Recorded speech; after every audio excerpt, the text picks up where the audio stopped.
So we're moving past carbohydrates, moving on to another type of organic biological molecule, and that's lipids. What is a lipid? Anyone heard the term before? It's a fat. A fat is a type of liquid. A fat would be like a common name we might use for lipids.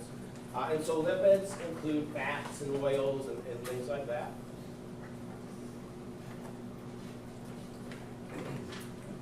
Fats and oils and lipids in general, they are hydrophobic.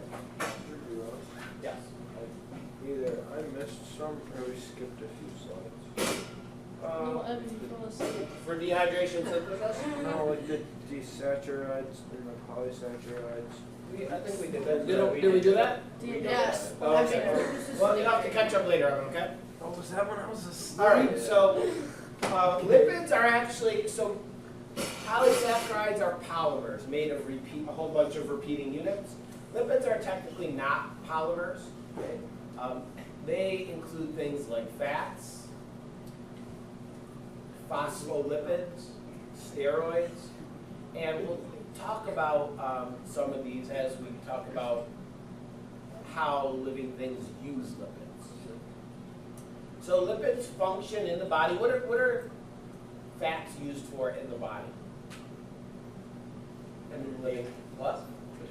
Insulation, sometimes. They're used for energy. Do fats contain a large number of calories per gram? Yeah.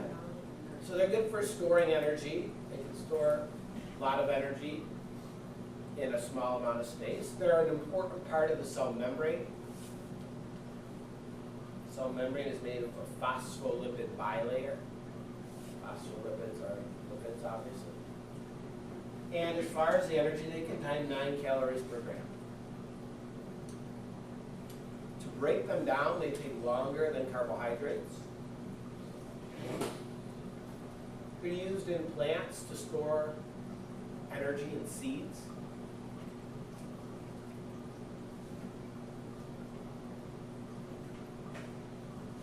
And so, until photosynthesis can start, some of the energy in a seed that's stored there is stored in the form of lipids. So the plant can then mobilize that energy and use it to begin growing until photosynthesis can take over. Like carbohydrates, lipids are made of carbon, hydrogen, and oxygen, but not in the same ratios. What was the ratio in carbohydrates? The hydrogen-oxygen ratio. 2 to 1. So that's a 2-to-1 ratio of oxygen to hydrogen, or hydrogen to oxygen. Lipids don't have that same ratio. So like this is castor oil. Okay? Comes from a seed. C18H34O3. Castor oil is sometimes used to induce like vomiting. If a person has ingested something and they need to induce vomiting to get it out of their stomach, then it can take castor oil. Lard is a lipid. Lard is a animal fat. Where does it come from? Anyone know? It comes from pigs. Lard comes from pigs. It's very common. It's not used as much anymore because it's not viewed as very healthy, but up until, I think the middle of the century, it was used just like butter. It comes from rendered pig fat. It's used in pies and stuff, supposed to make a really good crust. So, lipids or fats, the building blocks are sort of 2 separate types of molecules. They're a glycerol molecule, which is shown here in green. This is glycerol. And then attached to that glycerol, there are 3 chains of what we call fatty acids. There's lots of different types of fatty acids. They all have a carboxyl group at the end. This is the carboxyl group. It has a carbon double bonded to an oxygen, and bonded to the other side is a hydroxide group, OH. So that COOH group is called the carboxyl group. You see it here. So some examples: stearic acid, palmitic acid, butyric acid. You can see they have different chains, different lengths to those chains of hydrocarbons. Some are shorter, some are larger. It's mostly carbon and hydrogen. There are those oxygens here in the carboxyl group. And which fatty acids get attached determine the type of lipid that it's going to be.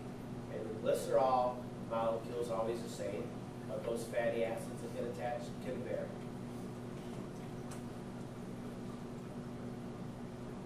So when we look at these fatty acids, you probably have heard of saturated fats, right? Unsaturated fats. Which are healthier? Unsaturated fats. And we'll just compare them a little bit in terms of in our diet. Saturated fats generally come from animals. Unsaturated fats generally from plants or fish. Saturated fats are more difficult to digest. Unsaturated fats are easier. The actual difference when you look at the saturated fat here and unsaturated fat here, what's the difference that you see in them? If you're just looking at the structural formula there, Evan? It's missing some hydrogens and then it's bendy.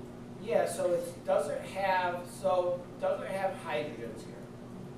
Why do you think there's no hydrogen here? What's the other thing that you can notice? Evan's correct. And that lack of hydrogen does cause the fatty acid to bend. Michael? Yeah, there's a double bond. You see, these two carbons are double bonded together.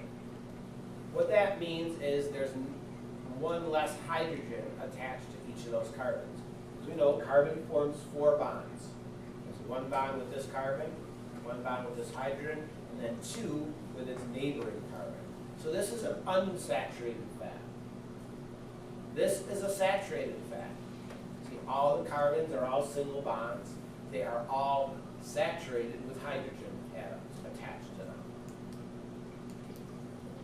What do you think the difference is between a mono unsaturated fat and a poly unsaturated fat when you look at them? Any ideas? Joe? Well, poly one seems to go up. Yeah. Mono seems to go down. Okay. Up and down isn't really the difference. It is in this diagram. Allison? Polymer has multiple double bonds. Yes. So polyunsaturated fat has multiple double bonds. You can see 1, 2, 3, right there. Mono unsaturated fats have a single double bond. So that's the difference between them.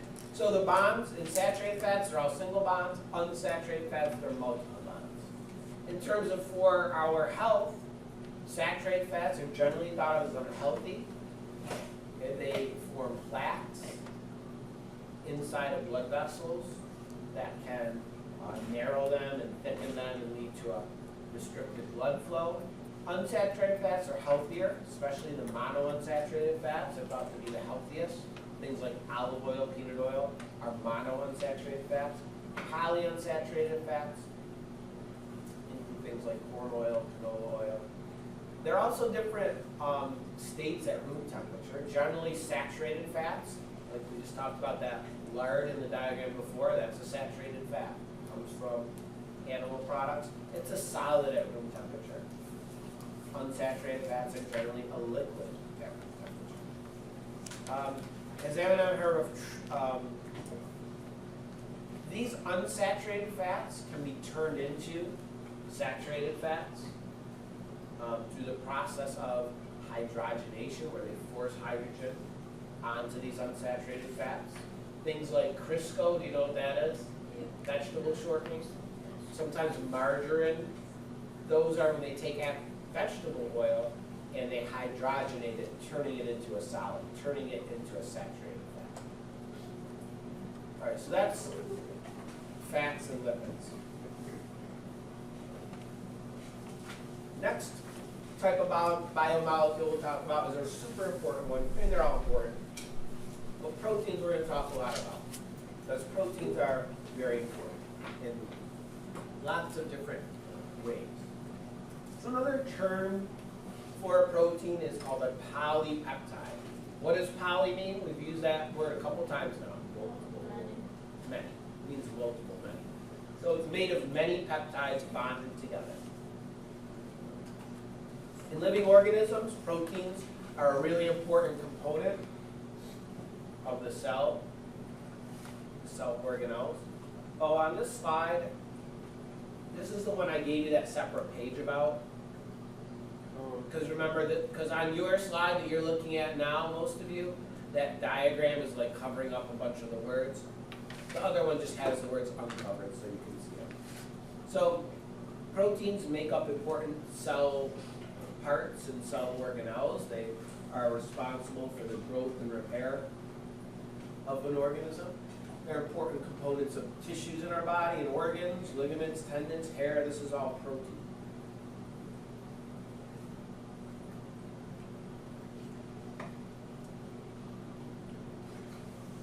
They're also components that make up many important substances inside of our body, things like enzymes, which we'll talk about extensively. They speed up chemical reaction. Hormones that pass messages from one part of our body to another. They're made of proteins like insulin. Hemoglobin, which carries oxygen in our blood cells. That's a type of protein with iron in the middle. So they have lots of different functions within living things. Proteins do have energy, 4 calories per gram. In our body, generally though, those proteins are only broken down and used for energy in sort of starvation situations, or if we're consuming an overabundance of protein in our diet. Typically our bodies default to using carbohydrates and then using fats to give us the energy to stay alive. But for example, if in a starvation situation, a person has no food, their body will use up all the carbohydrates they have in their body. Then it will use up all the fats that they have. Once that is used up and there's no carbohydrates and fats left, then their body will start to break down proteins, start to break down muscle, and so forth. The last part of the body to be broken down is like nerve tissue. Obviously, once that starts to be broken down, then the organism is not going to survive. In order to break down protein, so some people, for example, like eat a high protein diet, like a lot of like popular diets now are protein based diets where a person tries to limit the amount of carbs that they eat high protein, and those proteins have to be broken down. In order to do that, they have to be deaminated. That means this is an amino acid that makes up a protein. We'll talk about the parts in a minute. But it has nitrogen in it. This nitrogen can be toxic to us. So when our bodies are actually breaking down proteins, they have to take care of that nitrogen so that it doesn't build up in our cells and become toxic. And so that nitrogen is stripped off, transformed into urea, which can be excreted in urine. The rest of the molecules, carbon and carboxyl groups, can be used to produce glucose that can then be used as energy. So here's just sort of a list of all the different functions proteins have inside of our bodies. Like you said, enzymes that help chemical reactions take place, that digest foods and help chemical reactions. Structural proteins, which sort of build our body, collagen, keratin in our hair and our fingernails, and feathers and skin appendages. Some proteins store amino acids, like L-albumin in egg whites. Some proteins help transport things from one place to another, like hemoglobin. Hormones like insulin or human growth hormone are proteins, help us coordinate activities. inside of cell membranes, there are receptor proteins that are sort of listening in for signals from other cells. Protein makes up our muscle, allows for movement. And proteins help make up our body's immune system. So they have a huge role in lots of different areas. Proteins are made out of carbon, hydrogen, oxygen, and nitrogen.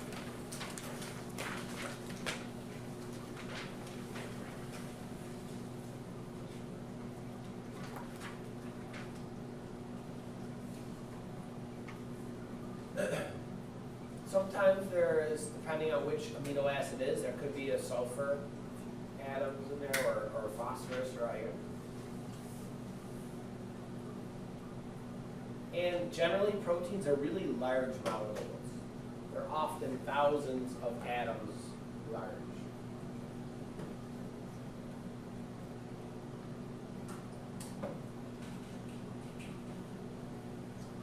So a protein is a polymer, a large molecule built from repeating subunits.